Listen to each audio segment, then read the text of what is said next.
됩니다 하고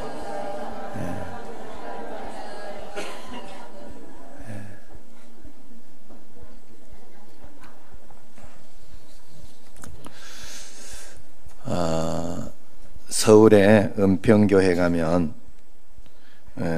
서울에 가면은 은평교회라고 성결교회입니다. 그런데 성결교회에서 굉장히 큰 교회입니다.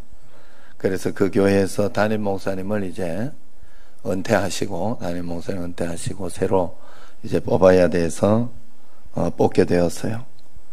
거기에 이제 많은 분들이 아마 이렇게 또 내고 그렇게 하죠. 그래서 박사도 많이 있고 유학 갔다 온 분들도 많고 서울대학교 나온 분도 많고 그랬는데 그런 분들 중에 뽑힌 것이 아니라 지방도시에서 목회만 하시던 목사님이 기도하시고 목회만 하시던 목사님이 뽑혔어요. 그분이 취임설교에서 이렇게 했던 감동적인 설교라 내가 금요일 날 또 이야기했는데 그 감동적인 설교를 제가 한번 소개하려고 합니다. 그분이 이렇게 이야기를 했다고 그래요. 자기를 소개하면서 여러분 오늘 저에게는 여러분이 찾으실 만한 학벌이나 스펙이 없습니다. 그러나 제가 얼마나 좋은 학벌을 가졌는지 그것을 보지 마시고 제가 얼마나 인생의 깊은 터널을 지나왔는지 그것을 봐주시기 바랍니다. 그랬다 그래요. 얼마나 인생의 깊은 터널을 지나왔는지를 봐달라. 저는 그것이 그 말이 참 좋았습니다. 그것이 우리 믿는 자의 신앙의 깊이인 줄로 믿습니다. 요즘 인생의 행복을 위해서 자기가 하고 싶은 것을 해라 하는 말을 많이 하죠. 그래서 버킷리스트를 정해서 하나하나 하는 사람들이 많습니다. 그러나 그것은 정해서 시간 나고 틈이 날 때 이렇게 해야 되는 것이지 그것만 하고 살 수는 없어요. 사람이 우리가 어떤 일을 그러면 하면서 살아야 되느냐? 우리는 반드시 해야 하는 일, 하나님의 사명인 것, 꼭 해야 하는 일을 우리가 먼저 하면서 꼭 살아야 된다 하는 거예요. 왜냐하면 그것이 우리로 하여금 의미 있고 가치 있는 삶을 만들어주기 때문에 그렇습니다. 우리가 성공적인 인생을 살아가려면 하고 싶은 일만 하고 해서는 안 됩니다. 반드시 해야 하는 그 하나님의 사명을 먼저 하며 살아야 됩니다. 성경을 보면 요셉을 형통한 사람이라 그렇게 이야기를 하죠. 그런데 이것을 영어 성경으로 이렇게 보면 successful이라고 그렇게 합니다. 그래서 성공한 사람이라 그렇게 이야기를 해요. 성공한 것이다. 요셉이 성공했다. 여기서 주목해야 될 것은 요셉이 성공한 사람이라고 이야기한 것은 그가 보디발의 집에 팔려서 보디발의 집에 가정종으로 갔을 때나 아니면은 더 안 좋아서 이제 감옥으로 갔을 때나 언제나 형통한 사람이라고 소개해요. 그러니까 성공적인 사람이라고 그가 애굽의 총리가 되었을 때만 성공적인 사람이라 그렇게 하지 않았어요. 어디에 가 있든지 간에 무슨 일을 만나든지 간에 요셉은 성공적인 사람이라 형통한 사람이라 그렇게 이야기를 하고 있습니다. 억울한 종살이 원치 않은 종살이 억울한 감옥살이를 하면서도 요셉은 형통한 사람이라. 왜 그랬을까요? 요셉은 자기가 하고 싶은 일을 한 것이 아니라 하나님이 원하시는 일을 하고 싶지 않아도 하나님이 원하시는 일을 하면서 살았기 때문에 성공적인 삶을 살았다 하는 것입니다. 할렐루야. 여러분 우리가 내가 하고 싶은 일만 하는 사람이 아니라 내가 원치 않아도 오늘 하나님께서 내게 어떤 일들 어떤 상황들을 우리에게 주시는 것이 다 하나님이 주시는 거예요. 허락해 놓으신 것이기 때문에 그러면 그것을 하나하나 풀어나가고 해석해 나가고 그렇게 나가는 것이 바로 하나님의 일인 줄로 믿습니다. 지금 예수사랑 큰 잔치로 교회가 이렇게 올해 2019년 예수사랑 큰 잔치로 해나가면 여러분들이 거기 일에 충실하면서 충성을 다하면서 한 걸음 한 걸음 따라오면 돼요. 그러면 내가 하고 싶지 않아도 하나님의 일을 하는 것이기 때문에 하나님이 여러분을 성공적인 삶으로 반드시 인도해 주실 것이다. 그냥 단순하게 믿으면 돼요. 뭐 복잡하게 어렵게 믿을 거 없어요. 아이고, 맨날 하는 거 이러면 복잡하게 믿는 거예요. 하나님을 따라서 가지 않나요? 그냥 전도하고 복음 전하는 일이 있으면 거기에 따라서 내가 거기까지 열심히 해보면 되지요. 더 이상 뭐가 있겠어요. 그러므로 복음 전파는 교회가 하나님의 사람으로 반드시 해야 하는 일이요. 그래서 이것을 우리가 행사로 끝내지 말고 한 사람 한 사람 이상 전도해서 하나님 매년 내가 한 사람 이상은 반드시 전도하게 해달라고. 나는 참 먼 데 있어서 안 된다. 먼 데 있으면 먼 데 있는 사람 전도하세요. 먼 데 있는 사람 전도해서 그곳에서라도 복음 전해서 그 교회라도 갈 수 있도록. 그리고 아니면 또 먼 데 있으면서도 이렇게 검단에 있으면서도 데리고 오면서 전도하잖아요. 그러니까 그렇게 하시면 돼요. 그러면서 이렇게 할 때 하나님께서 큰 은혜로 너희를 우리를 착하고 충성된 종이라 그렇게 말씀해 주시는 줄로 믿습니다. 그래서 지난주는 우리가 너 하나님의 사람아 그러면서 하나님의 사람으로서 피할 것 피하고 따를 것 따르고 싸울 것 싸워야 된다 이렇게 이야기를 했어요. 그래서 어떻게 피하고 따르고 싸워야 되느냐를 이렇게 이야기했습니다. 피해야 되는데 돈을 사랑함을 피해라. 돈은 피하지 마라 그랬어요. 돈은 피하면 안 돼. 돈을 사랑하는 거, 돈에 끌려다니는 거, 돈에 지어 사는 거, 여기 이것을 피해라 하는 거예요. 돈은 지배하고 내가 잘 써야 되는 거예요. 어떻게 사용해야 되느냐? 하나님을 기쁘시게 하고 사람을 위하는 일에 그렇게 사용해라 말씀드렸죠. 그게 돈을 잘 사용하는 것이라고. 그리고 계속해서 우리가 잘 따라야 하는데 어떤 것을 따라야 하느냐 하면 예수님을 닮아가는 것을 따라야 된다 이야기했어요. 교회는 얼마나 예수님을 많이 닮아가느냐가 축복이지 얼마나 교회가 크냐 적냐 뭐 이런 것이 축복이 아니에요. 오늘 여기 오신 여러분들이 얼마나 예수님을 많이 닮았느냐, 얼마나 예수님을 사랑하면서 예배드리고 얼마나 예수님을 사랑하면서 주님 앞에 나아가느냐, 그것이 더 중요한 거예요. 교회만 나오면 되는 게 아니고 교회 나와서 예수님을 닮아갈 때 그 사람이 진짜 예수님 믿는 것이고 복받은 것이고 그 사람은 행복하게 살아갈 수 있어요. 그래서 꼭 예수님을 닮아가야 돼요. 그리고 나서 마지막 선한 싸움을 싸워내야 되는데 선한 싸움이기 때문에 그 싸움은 어떤 싸움인가 하면 막 다른 사람과 싸우라는 소리가 아니에요. 믿음의 싸움을 해야 된다는 거예요. 답답하고 힘들고 어려울 때 우리는 믿음이 떨어집니다. 내가 하나님 정말 계신가? 응? 하나님 왜 이런 일이 일어나게 하시지? 이렇게 해서 내가 뭐가 되지? 하면서 정말 힘들 때가 있어. 그럴 때도 여러분들은 믿음의 싸움을 해야 돼요. 하나님 살아계십니다. 아닙니다. 하나님 살아계십니다. 하나님 지금 나를 인도하고 계십니다. 하나님이 지금 이것을 보고 계십니다 하고 그 하나님 줄을 꼭 붙잡아야 돼요. 믿음의 선한 싸움.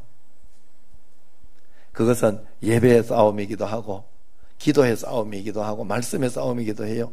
여러분, 하나님이 안 믿어지니까 기도 안 하는 거예요. 하나님이 안 믿어지니까 예배 드리는 게 그렇게 좋지 않은 거예요. 그러니까 여러분들이 하나님을 믿는 믿음의 싸움을 해야 돼. 그럴 때 하나님께서 선물을 주시는데 문제 해결의 선물도 주시지만 그걸 먼저 주지 않아요. 문제 해결을 먼저 해주지 않아요. 항상 우리가 이렇게 피하고 따르고 그리고 싸우면 하나님께서 우리에게 선물을 주시기를 문제 해결할 수 있는 능력이 있는 하나님을 선물해 주시는 거, 우리에게 하나님 자신을 우리에게 주시는 거예요. 그래서 우리가 영생을 취하게 됩니다. 영생을 취하면 이제 하나님과 함께 동행하면 참 희한한 것은 하나님은 가나안 땅에 들어간 사람에게는 반드시 풍성하고 풍족하게 해준다 그랬어요. 여러분, 세상을 살아가면서 돈만 있다고 풍성한 거 아니에요. 돈 있는데도 맨날 부족한 사람이 얼마나 많다고. 없어도 하나님 앞에서 그저 자기 쓸만하게 하나님께서 사용하게 해주시고 인도하게 해주셔서 마음이 풍성하고 베풀고 그러면서 사는 사람이 풍성한 사람이에요. 정말 풍성한 사람은 그런 사람이에요. 여러분, 그래서 하나님이 그러한 삶을 살 수 있도록 우리에게 인도해 주신다. 그래서 이러한 사람을 영생을 취한 자라 그렇게 이야기합니다. 이런 사람을 하나님께서 축복해 주시는 거예요. 그래서 우리가 이 영생을 취한 자, 영원한 생명이잖아요. 영원한 생명 하나님을 취한 자는 어떻게 살아가느냐? 10가지가 있습니다. 10가지. 10가지 특징이 나타나고 그렇게 살아가는데 오늘 10가지 다 이야기해 주면 분명히 여러분들이 헷갈렸어. 오늘이기 때문에 오늘 5가지만 딱 이야기해 줄 테니까 오늘 5가지, 다음 주 5가지 해가지고 꼭 여러분들이 영생을 취한 자, 하나님을 만난 자로서의 그 삶을 꼭 살아 누리시길 바랍니다. 첫 번째, 여러분 영생을 취한 자는 첫 번째 용서하면서 사는 사람. 자, 하나님이 용서라는 의미는 하나님의 사람이 죄악된 세상을 바라보고 평온한 상태를 유지하며 사는 그런 감정, 그것이 용서예요. 그래서 하나님은 우리에게 용서하라는데 우리는 사실 용서할 수가 없어요. 모순될 것 같지만 정확한 말입니다. 왜냐하면 사람은 사람을 용서할 수도 없는 거예요. 사람이 사람을 어떻게 용서하는 겁니까? 하나님이 사람을 용서하는 거죠. 그래서 하나님은 사람을 용서해 주고 싶어 해요. 그런데 왜 하나님이 우리에게 용서하라고 할까? 그것은 하나님이 정하신 법칙이에요. 그래서 하나님은 다시 말해서 하나님이 다른 사람을 용서하고 싶은데 그 힘들게 하고 어렵게 했던 사람을 통해서 당한 사람을 통해서 용서하고 싶어요. 하나님이 정하신 법칙. 그래서 내가 용서 못할 사람이 있으면 하나님은 나를 통해 그 사람을 용서해 주고 싶어 해요. 왜 그러면 하나님이 굳이 그렇게 하나님 용서해 주시면 되지. 그러면 용서가 안 되는 거예요. 하나님 용서했다 해도 그 사람이 용서했는지만 어떻게 알아? 내가 힘들게 했던 사람을 통해 가지고 내가 용서할 때 하나님이 용서해 주셨지만 저 사람도 용서했구나 나를, 그런 것이 느낄 수 있죠. 그런데 하나님이 왜 굳이 그렇게 나를 통해서 용서하게 하고 싶어 하느냐? 그건 바로 하나님의 용서가 나를 통과하면 축복이 있어요. 어떤 축복이 있느냐 하면 첫 번째는 내 마음속에 평강이 찾아와요. 그 다음에는 두 번째는 내 속에 있던 상처가 치유가 돼요. 그것 때문에 신기하게도. 그래서 여러분들이 안 돼도 내가 용서한다. 그래야 돼요. 예? 그래야 치유가 돼요. 그 다음에 세 번째는 내 기도가 막히지 않습니다. 용서할 때. 또 네 번째, 나를 통해서 하나님이 증거되고, 다섯 번째, 하나님 앞에 섰을 때 부끄럽지 않고, 여섯 번째, 용서가 통과될 때 내 안에 참된 기쁨이 넘쳐나게 돼 있어요. 그래서 내가 사는 거죠. 사실은 내가 사는 거예요. 용서하면. 그래서 내가 살기 위해서도 하지만 하나님의 용서가 나를 통과하게 해서 내가 이런 축복을 받도록 해야 됩니다. 그래서 하나님은 언제나 나를 통해 용서하기를 원하신다 하는 것을 생각하고 서운하고 답답하고 힘든 일이 있어도 그저 하나님 예수님 이름으로 나는 용서한다. 잊어버린다. 마음속에 막 사단이 계속해서 내게 막 끌어오르면서 막 할 거예요. 그래도 용서해야 돼. 끝까지. 하나님이 나를 통과하게 해야 돼. 할렐루야. 그래서 그것이 첫 번째입니다. 두 번째는 사랑이에요. 사랑은 한마디로 여러분들이 이야기해주면 사랑은 보이지 않는 하나님의 형상이에요.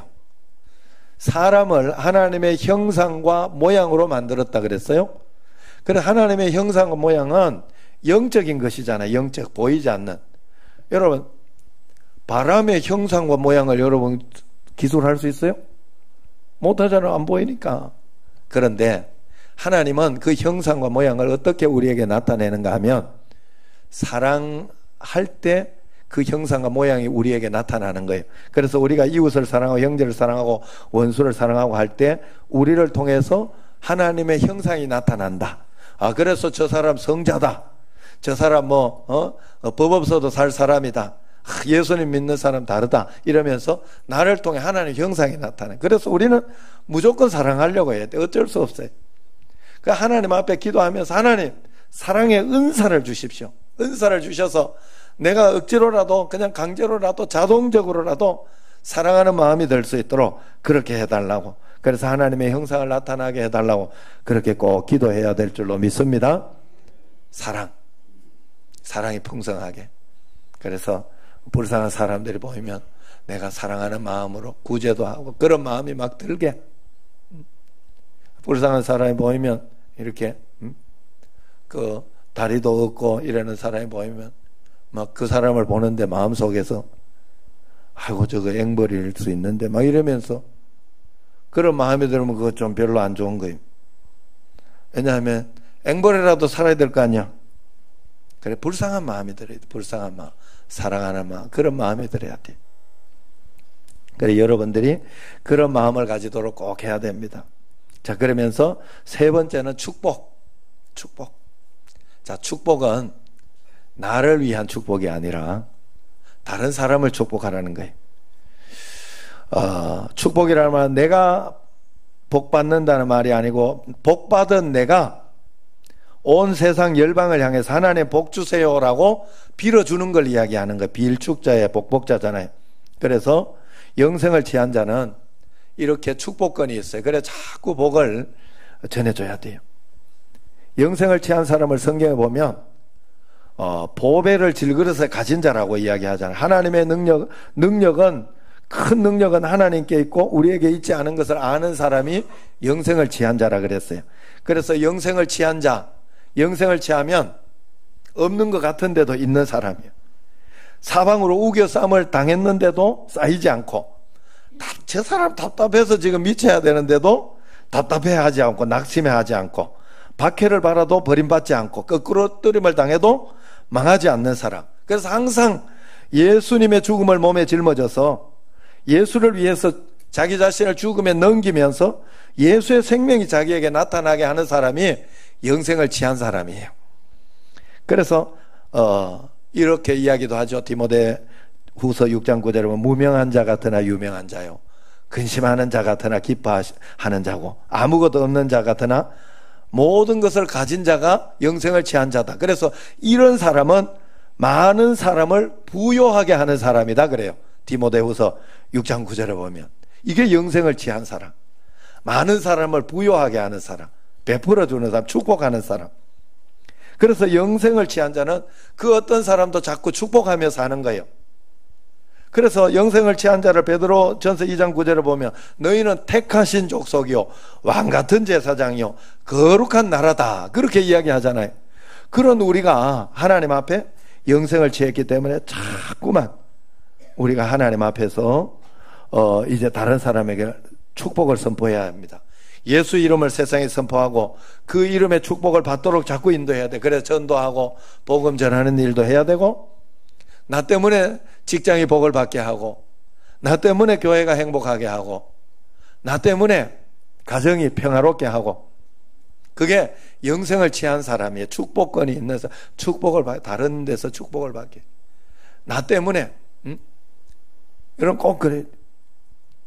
우리 가정에, 나 때문에 우리 가정이, 큰형님이나 둘째님이나 아버지나 어머니나, 제가 중간에 요번에도 어버이날 미리 하면 돈 보내드렸잖아요. 중간에 제가 딱 조율을 딱 해드립니다.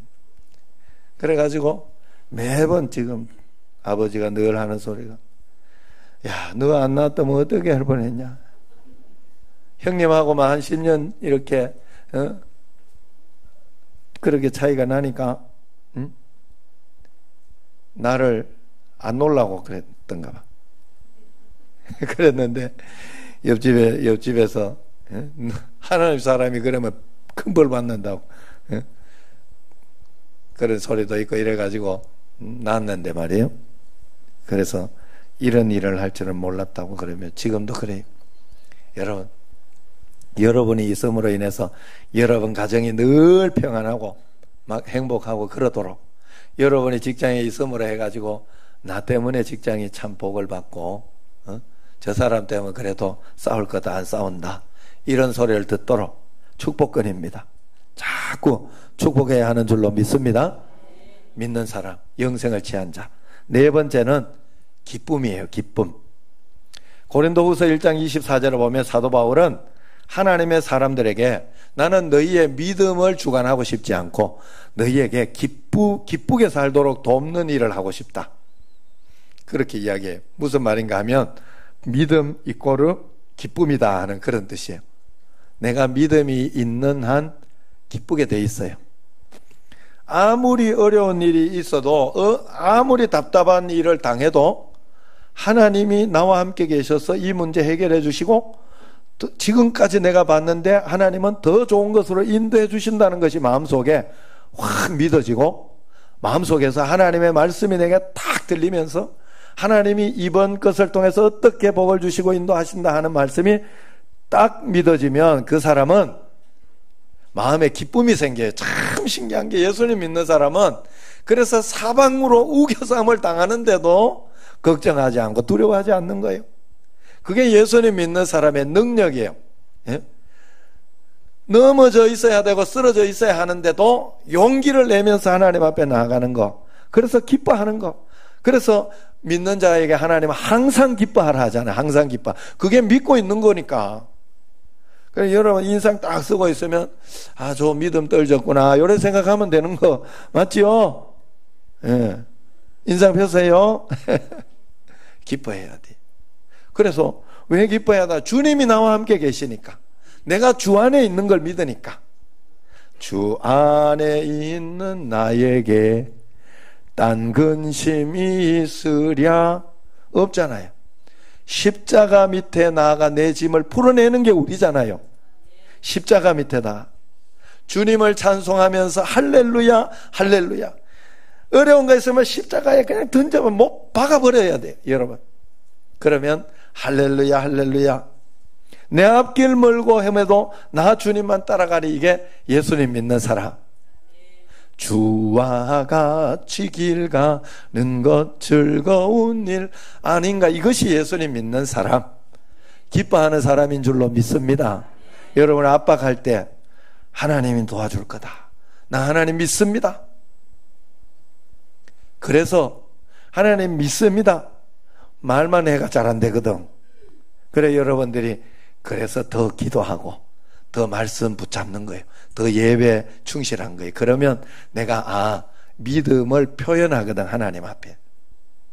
그것으로 하나님 앞에 내가 그만큼 믿고 있는 게 보여지는 거예요. 믿음이 적을수록 예배도 적고 믿음이 적을수록 기도도 적어요. 믿음이 적을수록 말씀 안 읽어요. 분명히 그래요. 그렇기 때문에 여러분들이 늘 기뻐해야 되는 그 믿음을 살아야 돼요. 마지막 5번째로 여러분 감사입니다. 감사. 성경에 보면 이 세상에서 2가지 구원을 이야기해요. 하나는 광야 삶을 살다가 홍해를 건너 빠져나와 가지고 40년 동안 광야만 살다가 천국 간 사람이 있어요. 이런 사람의 특징은 아시죠? 원망과 불평만 하다가 가는 사람. 예수님 믿었는데도 뭐가 그렇게 그냥 원망과 불평이 많어. 하나님을 아직 잘못 만나서 그래요. 그래가지고 애굽에 있을 때 좋았다면서. 그때는 고기도 많이 먹고 애굽에 있을 때는 종으로 있기는 했지만 고기도 많이 먹고 막 정력도 좋고 막 그랬는데 그러면서 그러니까 하나님께서 메추라기를 보내주셨죠. 메추라기. 입에 단내가 날 정도로 먹을 수 있도록 고기를 보내주셨어요.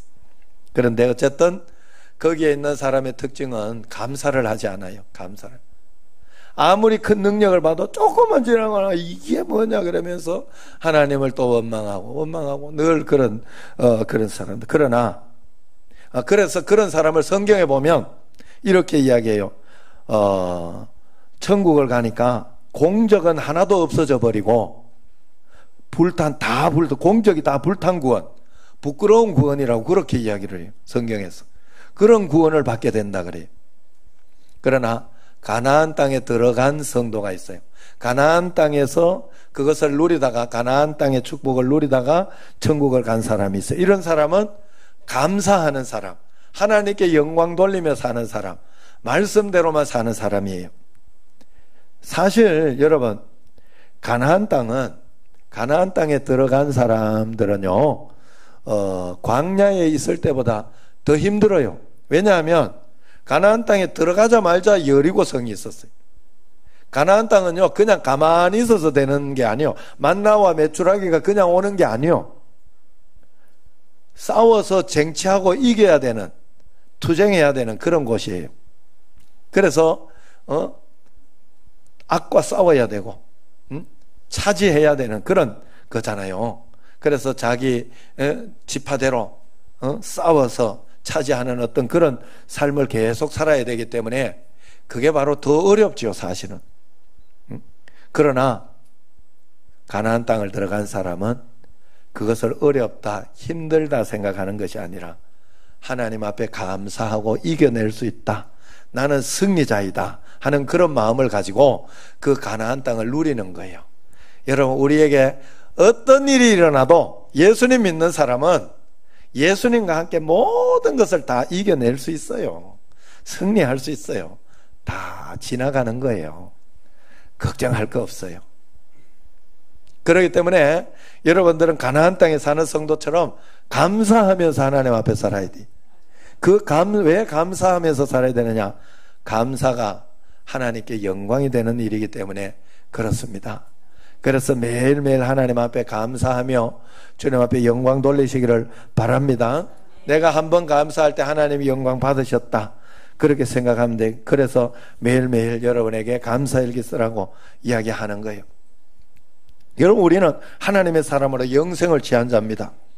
영생을 취한 자는 그것을 꼭 붙들고 살아야 돼요. 영생을 취한 자에게 10가지 특징이 있지만 그 5가지를 오늘 먼저 이야기하면, 첫 번째는 용서하는 거라 그랬어요. 하나님이 나를 통해 용서해 주고 싶어 한다, 다른 사람을. 그래서 나를 통과하도록 내가 그저 용서하노라 할 때 하나님께서 내게 큰 축복을 주신다. 세상이 받지 못하는 그런 축복, 기쁨과 기도가 막히지 않고 상처가 치유되고 평강하고 하나님이 증거되는 그런 역사가 일어나게 해주신다 했어요. 두 번째는 사랑이라 그랬어요. 다 하나님을 사랑해야 된다. 나를 통해 하나님의 형상이 나타나도록 그렇게 사랑을 해야 됩니다. 그리고 세 번째는 축복이라 그래. 축복권. 나는 택한 백성으로, 왕같은 제사장으로 세상을 향해 많이 축복해야 합니다. 네 번째는 기쁨이라 그랬어요. 주 안에 있는 자 항상 기뻐해야 된다. 다섯 번째는 감사합니다. 내가 상급받고 축복받을 사람이라면 감사하는 사람이다 하는 것을 잊지 말고 감사하며 살아야 될 줄로 믿습니다.